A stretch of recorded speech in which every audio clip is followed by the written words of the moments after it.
ચાલો વિગતવાર જોઈએ તો સુરતમાં સતત 2 દિવસ વરસેલા વરસાદે સુરતવાસીઓ માટે જાણે આફત સર્જી નાખી છે। આસપાસ આવેલી ખાડીઓના પૂર સુરત શહેરના અલગ અલગ વિસ્તારોમાં ફરી વળ્યા છે અને સુરતમાં ખાનાખરાબી સર્જી નાખી છે। 2 દિવસ થયા છે। આજે સવાર બાદ વરસાદે વિરામ લીધો છે, તેમ છતાં હજુ સુધી સુરતમાં આફત ઓસરી નથી। લોકોની ઘરવખરીઓ તણાઈ ગઈ છે, ઘરો દુકાનોમાં પાણી ભરાઈ ગયા છે, અનેક રસ્તા અને હાઈવે બંધ થઈ ગયા છે। લોકોને મોટા પાયે નુકસાન થયું છે। હજુ પણ અનેક વિસ્તારો પાણીમાં ગરકાવ છે। તંત્ર સામે પણ લોકોએ ભારોભાર રોષ ઠાલવ્યો છે। સુરતના મેયરને 3 દિવસે સુરતના રસ્તાઓ પર નીકળી અસરગ્રસ્ત વિસ્તારની મુલાકાત લેવાની ફુરસદ મળી, ત્યારે લોકોની મુશ્કેલી વખતે લોકો જ એકબીજાની વહારે આવ્યા તેવો ઘાટ ઘડાયો। અણઘડ વહીવટ, પાણી નિકાલની કામગીરીનો અભાવ, ચારે તરફ ખાના ખરાબી વચ્ચે લોકો પૂછી રહ્યા છે કે ખાડીના પૂરથી સુરતનો આ હાલ થતો અટકે તેવી વ્યવસ્થા આખરે તંત્ર ક્યારે કરશે?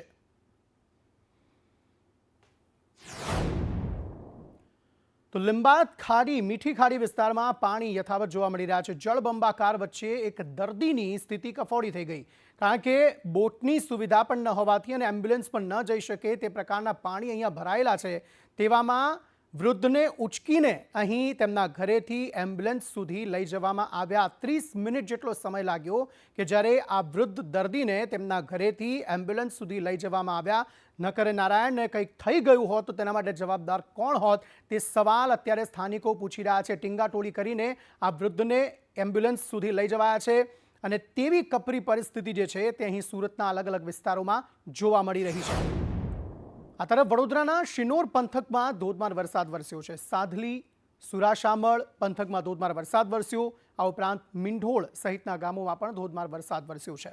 સાધલીના બજારોમાં વરસાદી પાણી વહી રહેલા જોવા મળ્યા।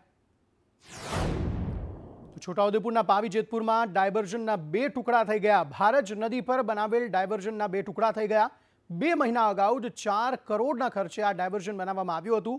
આ ડાયવર્ઝન ધોવાતા સ્થાનિક લોકોને ભારે હાલાકી પડી રહી છે।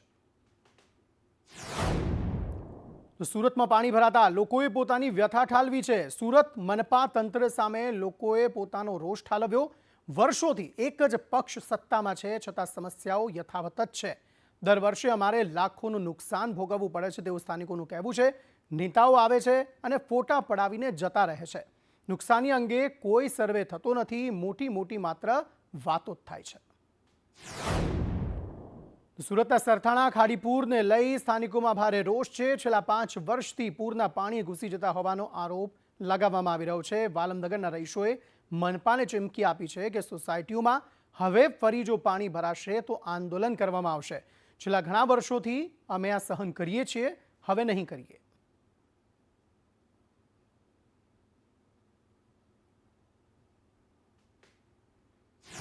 છેલ્લા 5 વર્ષની અંદર જે રીતે પાણી આ વખતે આવ્યું છે આવી જ રીતે પાણી ઘૂસી જાય છે। લોકો રાતે સૂતા હોય છે અને સૂતા છપછપિયા કરવા મળે છે। ત્યારે આ રાજ્ય સરકારને, સુરત મ્યુનિસિપાલિટી કોર્પોરેશનને એક જાહેરમાં ચીમકી આપવામાં આવે છે, કોઈ પણ વખતે હવે પાણી આવ્યું છે તો ખરેખર બહુ મોટું આંદોલન છેડાશે। તો સુરતમાં વરસાદી પૂરથી લોકોને ભારે હાલાકી પડી છે। શિવશક્તિ સોસાયટીના લોકો રોષે ભરાયા। પ્રાંત કચેરીએ મહિલાઓએ ઉગ્ર રજૂઆત કરી। મહિલાઓએ રામધૂન બોલાવીને સૂત્રોચ્ચાર કર્યા। રહીશોએ આત્મવિલોપનની પણ ચીમકી ઉચ્ચારી। પાલિકા દ્વારા કાયમી ઉકેલ ન લાવતા આ રોષ જોવા મળ્યો। એટલી ખરાબ હાલત છે ને ઘરમાં કે 10-10 મણ 15-15 મણ લોકોના ઘઉં બગડી ગયા છે। લોકોના છોકરાઓ 4 વાગ્યા સુધી કાલે પાણીમાં ખાધા પીધા વગરના બેસેલા છે। છોકરાઓની હાલત બી એટલી ખરાબ છે। આ સમસ્યામાંથી અમને નિરાકરણ જોઈએ, અમને આનો કોઈ બી નિકાલ જોઈએ, નકર અમે આજે અહીંયા આત્મહત્યા સામૂહિક કરી દઈશું। સુરતના સરથાણામાં ખાડી પૂરે વિનાશ વેર્યો છે। દુકાનો પાણીમાં ગરકાવ થતા કરોડોનું નુકસાન થયું છે। દુકાનોમાં રહેલો માલ સામાન પલળ્યો છે। દુકાન માલિકોએ તંત્ર સામે પોતાનો રોષ ઠાલવ્યો છે। કાલ રાત્રે અમે 3 વાગ્યાથી અહીંયા છીએ, બરાબર। મહાનગરપાલિકાએ કોઈ જાણ કરેલ નથી, કોઈ કશે જ જાણ કરેલ નથી। મારી 2 દુકાન, બરાબર, 2 દુકાનમાં પાણી એટલું ભરાઈ ગયું છે, 20 લાખ રૂપિયાની નુકસાની કરીને અત્યારે ઊભો છું। મારી આ તરફ સુરતમાં ખાડીપુરની પરિસ્થિતિમાં રાજનીતિ પણ ગરમાઈ ગઈ। આપના કોર્પોરેટર અને ભાજપના કાર્યકર્તા બાખડ્યા હતા। ભાજપના કાર્યકરે મહિલા કોર્પોરેટર સાથે ગાળાગાળી કરી હતી. પૂરની પરિસ્થિતિ વચ્ચે રાજકારણ શરૂ થતાં લોકોમાં રોષ જોવા મળ્યો. તરફ વડોદરામાં પાલિકાએ ખોદેલા ખાડામાં એક ટેમ્પો ફસાયો હતો. સરદાર એસ્ટેટ પાસે પડેલ ભૂવામાં એક ટેમ્પો ફસાયો હતો. પાણીની લાઇન લીકેજ થતાં આ ભૂવો પડ્યો હોવાનું સામે આવ્યું છે. જેસીબીની મદદથી આ ફસાયેલા ટેમ્પોને બહાર કઢાયો. તો વડોદરાના વાઘોડિયા પાસે દેવ નદી બે કાંઠે થઈ. દેવ નદીમાંથી 5,586 ક્યુસેક પાણી છોડાયું. દેવ ડેમના 4 દરવાજા ખોલવામાં આવ્યા. ઉપરવાસમાં વરસાદના કારણે ડેમની સપાટી વધી છે, ત્યારે બ્રિજ પર લોકો ઉમટતા અહીં પોલીસ બંદોબસ્ત ગોઠવાયો હતો. તો તાપીમાં પણ ધોધમાર વરસાદ પડ્યો છે. સોનગઢનો દોસવાડા ડેમ છલકાઈ ઉઠ્યો છે અને આહલાદક નજારો ત્યાં જોવા મળી રહ્યો છે. વ્યારાના 10થી વધુ ગામોને આ મામલે એલર્ટ કરવામાં આવ્યા. જે નીચાણવાળા ગામોને તેમને એલર્ટ કરવામાં આવ્યા છે. દોસવાડા ડેમ છલકાયો તેને પગલે. હવામાન વિભાગની વરસાદને લઈને આગાહી 1 જુલાઈ સુધી રાજ્યમાં વરસાદની આગાહી કરવામાં આવી છે. નર્મદા અને તાપીમાં અતિ ભારે વરસાદ વરસી શકે છે. દાહોદ, સુરત, ભરૂચ અને વલસાડમાં પણ ભારે વરસાદની આગાહી કરાઈ છે. एक्सट्रीमली हैवी रेनफॉल का जो वार्निंग दिया गया है, इसमें गुजरात रीजन में जो डिस्ट्रिक्ट आ रहा है मेनली नर्मदा और तापी में आ रहा है. Heavy to very heavy rainfall का वार्निंग दिया गया है भरूच, सूरत, डांग, नवसारी, वलसाड, दमन, दादरा नगर हवेली और दाहोद में. और 26 जून को गुजरात रीजन में heavy to very heavy rainfall का वार्निंग है. હજારો ગ્રામ પંચાયતોના પરિણામો આવ્યા. ત્યારે પંચાયતના પરિણામોમાં ચર્ચામાં રહેલા પરિણામો પર નજર કરીએ તો જૂના ઉગલા ગીર ગઢડામાં વેવાણને હરાવી હતી. તો રાજકોટના વેજા ગામે 2 ભાઈઓ જે સામસામે ઊભા હતા તેમાં નાના ભાઈની જીત થઈ છે. નાદરી માણસાના નાદરી ગામે બંને ઉમેદવારને સરખા મત મળ્યા હતા. છેવટે ચિઠ્ઠીથી વિજેતા નક્કી કરવામાં આવ્યા હતા. ચલામલી છોટાઉદેપુરમાં 5 મતથી વિજય થયો અને સરપંચ જાહેર થયા. તો હળવદ મોરબીમાં મતગણતરી દરમિયાન જ બબાલના દ્રશ્યો જોવા મળ્યા. તરફ બૌદ્ધા તાલુકાના વડથલમાં પરિસ્થિતિ તંગ બની. સરપંચની ચૂંટણી પરિણામ બાદ પરિસ્થિતિ તંગ બની. ગામમાં સરઘસ કાઢવાના મામલે વાતાવરણ તંગ બન્યું હતું. વિજેતા અને પરાજિત ઉમેદવારના સમર્થકો સામસામે આવી ગયા હતા. વાતાવરણ તંગ થતાં પોલીસનો કાફલો ઘટના સ્થળે તૈનાત કરાયો હતો. સરપંચ માટે અલ્પેશ પટેલને 1353 મતો મળ્યા. મોહમ્મદ હુસેન મલેકને 1491 મત મળ્યા અને તેઓ વિજેતા બન્યા. તો મહેસાણામાં ગ્રામ પંચાયત ચૂંટણીનું પરિણામ આવ્યું અને પઢારિયા ગામના સરપંચ બન્યા રતનસિંહ ચાવડા. રતનસિંહ ચાવડા ફક્ત 1 મતથી સરપંચ પદે વિજયી બન્યા.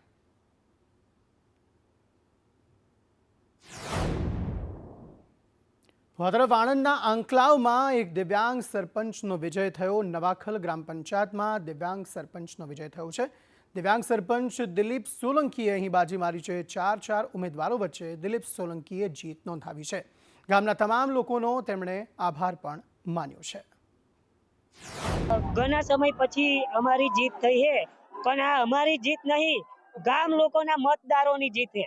કારણ કે ગામ લોકોના મતદારોએ મારા પર વિશ્વાસ મૂક્યો કે આ ગામમાં જે વિકાસ બાકી છે એ વિકાસને આ પૂરો કરશે. તો ગીર સોમનાથની ઉગલા ગામનું પરિણામ પણ જાહેર થયું. ઉગલા ગામે 2 વેવાણો વચ્ચે ચૂંટણી જંગ ખેલાયો હતો. ઉગલા ગામે જયાબેન ડાંગોરદરાનો વિજય થયો છે. 10 વર્ષથી સરપંચ ભાવના નંદવાણાનો પરાજય થયો છે. જયાબેન ડાંગોદરાના પેનલના તમામ 7 સભ્યોની જીત થઈ છે. અમારા વેવાણ હતા. હવે તમે ગામના વિકાસની વાત જ્યારે કરતા હતા 2 દિવસ પહેલા કરતા હતા, કોઈ કામ નથી કર્યા. હા, એને કામ નથી કર્યા.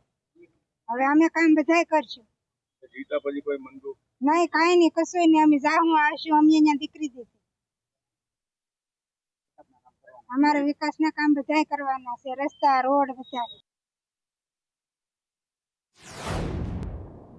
તરફ અમરેલીમાં વડિયાના ઈશ્વરિયા ગામે 80 વર્ષના બા સરપંચ બન્યા છે. મોતીબેન ડાયાભાઈ સોંદરવા નામના બા સરપંચ બન્યા.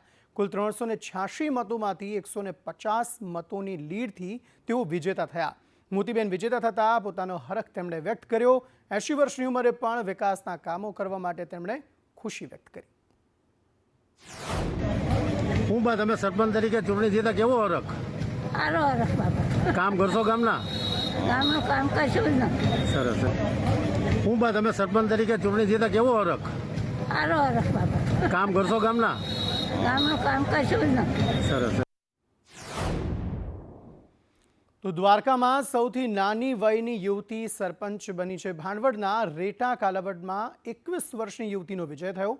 મિત્રજા રામશીભાઈ મારુનો 168 મતે વિજય થયો છે. મિત્રજાએ MBA ઇંગ્લિશ મીડિયમમાં અભ્યાસ કર્યો છે અને ત્યારબાદ સરપંચ બન્યા બાદ ગામના વિકાસની તેણે વાત કરી. મારા દાદા 10 વર્ષ થયા સરપંચ હતા, મારા બાપુજી 10 વર્ષ થયા સરપંચ હતા, મારા પપ્પા 10 વર્ષથી જિલ્લા પંચાયતમાં સદસ્ય છે. હું મારું BBA અને MBA કમ્પ્લીટ કરીને ગામના વિકાસ કાર્યો માટે પૂરી પ્રયત્ન કરીશ.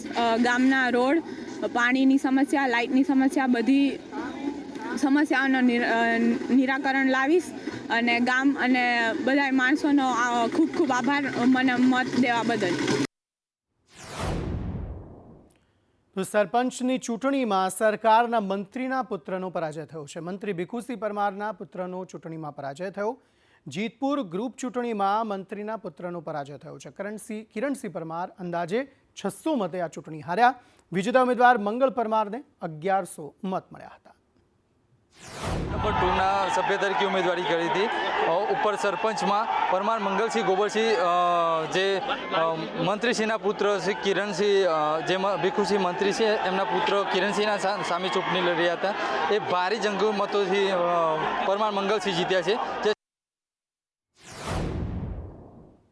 આ તરફ રાજકોટમાં 11 વર્ષ બાદ ચુકાદો આવ્યો. મનપાએ લીધેલા નમૂનાનો ચુકાદો આવ્યો. 2014માં કૈલાસ દાબેલીમાંથી નમૂના લેવામાં આવ્યા હતા, ત્યારે દાબેલીના નમૂના ફેલ થતાં કોર્ટમાં કેસ ચાલતો હતો. નમૂના ફેલ થતાં રાજકોટ કોર્ટે હવે ચુકાદો આપ્યો અને કૈલાસ દાબેલીને 1 લાખનો દંડ અને 1 માસની જેલની સજા ફટકારવામાં આવી છે. દાબેલીના મસાલામાંથી કેન્સર જેવા રોગ થતા હોવાનું ખુલ્યું છે. ચુકાદા પહેલા 4 લાખ લોકોએ આ દાબેલી આરોગી લીધી છે. 2014માં કેમ રાઠોડ દ્વારા જે છે ફૂડ સેફ્ટી ઓફિસર દ્વારા જે કૈલાસ જે દાબેલીવાળા છે તેને ત્યાંથી સેમ્પલ જે છે એ કલેક્ટ કરવામાં આવ્યું હતું. સેમ્પલમાં ખાસ કરીને જે સ્ટફિંગ એટલે કે પેસ્ટ ઉપરાંત જે છે ચટણી બેના સેમ્પલ લેવામાં આવ્યા હતા. એમાં સ્ટફિંગમાં જે છે એ પ્રતિબંધિત કહી શકાય કોલ્ટર અને ડાયયુક્ત કલર કે જે પ્રતિબંધિત હતો એની હાજરી જે છે એ મળી આવી હતી. અને ફૂડ સેફ્ટી એક્ટ અંતર્ગત જે છે આમાં અનસેફ નમૂનો જે જાહેર થયા બાદ એમાં આપણે પ્રોસિક્યુશનની કાર્યવાહી જે છે એ અંતર્ગત કોર્ટમાં કેસ ફાઇલ કરવામાં આવ્યો હતો. મ્યુનિસિપલ કોર્ટ કેસમાં કેસ ચાલી જતા 2014નો જે ચુકાદો છે જે હાલ જ આવેલ છે, જેમાં જે દાબેલીવાળા જે વિક્રેતા જે છે એમને 1 લાખ રૂપિયાનો દંડ અને 1 લાખ રૂપિયા જો ન ભરે તો 1 મહિનાની સખત કેદની સજા છે એનો હુકમ જે છે માનનીય નામદાર કોર્ટ દ્વારા જે છે કરવામાં આવ્યો છે. તરફ રથયાત્રામાં પોલીસ સાથે ફાયર વિભાગ પણ AIથી સજ્જ થશે. રથયાત્રામાં AI ટેકનોલોજીનો સૌ પ્રથમ વખત ઉપયોગ કરવામાં આવ્યો છે. રથયાત્રા રૂટ પર દુર્ઘટના ન સર્જાય તેને લઈ ફાયર વિભાગ દ્વારા તૈયારીઓ હાથ ધરાઈ છે. રથયાત્રાના રૂટ પર ફાયરની ટીમો પણ તૈનાત રહેવાની છે. ખાસ કરીને ફર્સ્ટ ટાઈમ આર્ટિફિશિયલ ઇન્ટેલિજન્સનો એડવાન્સ ટેકનોલોજીનો ઉપયોગ કરીને અમદાવાદ ફાયર બ્રિગેડના 13 જે અલગ અલગ ફાયર રેસ્ક્યુ પોઈન્ટ છે તેમાં જે fire fighting vehicles, rescue vehicles રહેવાના છે, એમ્બ્યુલન્સની સાથે ત્યાંનો સ્ટાફ ક્વિક રિસ્પોન્સ કરી શકે, ઇમરજન્સી રિસ્પોન્સ કરી શકે, ફાયર ફાઇટિંગ રેસ્ક્યુ ઓપરેશન કરી શકે, ઇવેક્યુએશન કરી શકે, પોલીસની સાથે મદદ કરી શકે, ક્રાઉડ કંટ્રોલ કરી શકે. તેને ધ્યાનમાં રાખીને ડિજિટલ મેપિંગ આર્ટિફિશિયલ ઇન્ટેલિજન્સ ટેકનોલોજીના એક્સપર્ટ દ્વારા બનાવવામાં આવેલો છે. 3D મેપિંગના ગ્રાફના આધારે આખો બંદોબસ્ત સેટ કરવામાં આવ્યો. આ વર્ષે આનાથી બી વધુ એક ઉમેરો જે અતિ મહત્વનો છે. લાખોની સંખ્યામાં ભાવિ ભક્તો જ્યારે ભગવાન જગન્નાથજીના દર્શનાર્થે આવતા હોય ત્યારે કોઈ બી પ્રકારનું સ્ટેમ્પેડ ના થાય તે માટે વધુમાં વધુ પ્રયાસ તો કરવામાં આવી જ રહ્યો છે, પરંતુ ટેકનોલોજીનો બી ઉપયોગ આ વર્ષે એની અંદર એક સ્ટેપ વધારે કરવામાં આવ્યો, જે દેશમાં પહેલીવાર આ પ્રકારની મેસિવ જનસંખ્યા જ્યાં હાજર રહેવાની હોય ત્યાં AI ટેકનોલોજીના આધારે ક્રાઉડ મેનેજમેન્ટની વ્યવસ્થાઓ કાલે પહેલીવાર દેશમાં ઉપયોગ થવા જઈ રહ્યો છે. તરફ અમદાવાદમાં કોમી એકતા રેલી યોજાઈ। રથયાત્રા પહેલા કોમી એકતા રેલીનું આયોજન કરાયું। જમાલપુર દરવાજાથી જગન્નાથ મંદિર સુધી આ રેલી યોજાઈ હતી। સર્વધર્મ સંભાવનો મેસેજ આપવા આ કોમી એકતા રેલી નીકાળવામાં આવી હતી। 25 વર્ષથી રથ આપું છે કોમી એકતા માટે, કેમ કે મુસ્લિમ બાહુબલી એરિયામાંથી જ આ રથ નીકળતા હોય છે અને રથ જ્યારે નીકળતા હોય છે ત્યારે મુસલમાનો દરિયાપુર હોય, જમાલપુર હોય, પાણીનો પરબ અને સાથે કોઈ કબૂતર ઉડાવતા હશે, કોઈ એકબીજાનો એકતા માટે એ બધું દેખાડતા હોય છે ને એકતા અને આપણે ગુજરાતમાં શાંતિ છે અને સુકૂન રહે એના હિસાબે આ આપનો રથ આપીને એક એકતાનો સંદેશ આપવા માગું છું। અમદાવાદની રથયાત્રા પૂર્વે ભગવાન જગન્નાથ મામાના ઘરેથી નિજ મંદિર પરત આવી ચૂક્યા છે, ત્યારે પરત ફરતી સમયે તેમને આંખો આવી હોવાથી નેત્રોત્સવ વિધિ કરવામાં આવી, જેમાં વૈદિક મંત્રોચ્ચાર સાથે ભગવાનના આંખે પાટા બાંધવામાં આવ્યા હતા। આ વિધિ પૂર્ણ થયા બાદ ધ્વજારોહણ વિધિ કરવામાં આવી હતી। આ શુભ પ્રસંગે આરોગ્ય મંત્રી ઋષિકેશ પટેલ, મંત્રી બળવંતસિંહ રાજપૂત, ગૃહ રાજ્યમંત્રી હર્ષ સંઘવી, મેયર પ્રતિભા જૈન ઉપસ્થિત રહ્યા હતા। આજની તમામ વિધિ અત્યંત ભક્તિભાવ સાથે સંપન્ન થઈ છે। ભાવિક ભક્તોએ પણ મોટી સંખ્યામાં તેનો લાભ લીધો હતો। ના હૈયે ભગવાન પોતાના ઘરે પધાર્યાનો ખૂબ આનંદ સાથે આખું અમદાવાદ આ રથયાત્રાને માણી રહ્યું છે અને સાથે સાથે ભક્તિભાવના રંગથી રંગાવાનું છે। આ એક ઘટના આપણે ઇતિહાસ સાથે જોડી આપણા મન હૃદય સાથે ભગવાન સાથેની શ્રદ્ધા અને શ્રદ્ધાની સાથે આવતા સમયમાં ભારતના નિર્માણની જે કલ્પના, ભક્તિ, ધર્મ અને સાથે સાથે રાજ્ય સત્તા આ ત્રણેય ભેગા મળી અને જ્યારે કામ કરતા હોય એટલે ચોક્કસ ગુજરાત અને ભારત ખૂબ જ પ્રગતિના પંથે જશે। તો જગન્નાથ મંદિરમાં નેત્રોત્સવ વિધિ અને ધ્વજારોહણ વિધિ સંપન્ન થયા બાદ અમાસના ભંડારાનું આયોજન કરાયું હતું, જેમાં પરંપરા મુજબ કાળી રોટી, ધોળી દાળનો પ્રસાદ તૈયાર કરાયો હતો। ભાવિક ભક્તો તેમજ ઉજ્જૈન, કાશી અને મથુરાથી આવેલા સાધુ સંતોએ તેને આરોગ્યો હતો। પ્રસાદ માટે 2000 કિલો માલપુઆ, 3000 લીટર દૂધ પાક, 10,000 લીટર કઢી અને 700 કિલો ચણા અને 1000 કિલો ભાત બનાવવામાં આવ્યો હતો, જે સૌએ આરોગ્યો હતો।